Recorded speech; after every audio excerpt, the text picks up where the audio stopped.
Kara gözlerin gece kimi derin,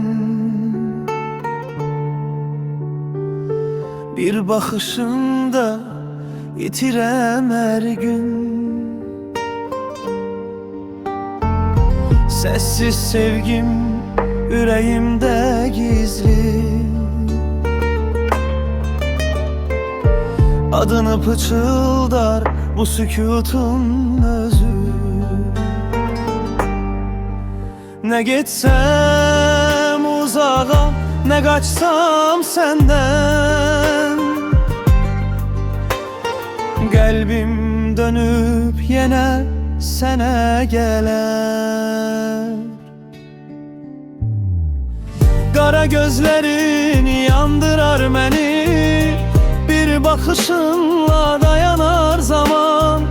Sevgi dediğin senin adındır, kara gözler benim imanım. Ellerin bahar, sözlerin dua, yanında susar bütün dünya. Bu sevgi yazılı alın yazıma, kara gözlerin düşüp taleyime. Bir bakış, bir ömür, bir sükût, sevgi danışar sözsüz sakit. Kara gözlerin yandırar beni, sensiz bu yürek yarım kalar.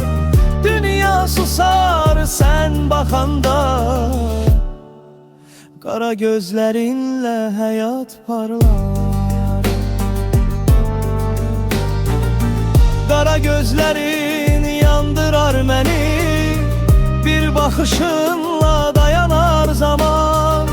Sevgi dedin senin adındır, kara gözler benim imanım.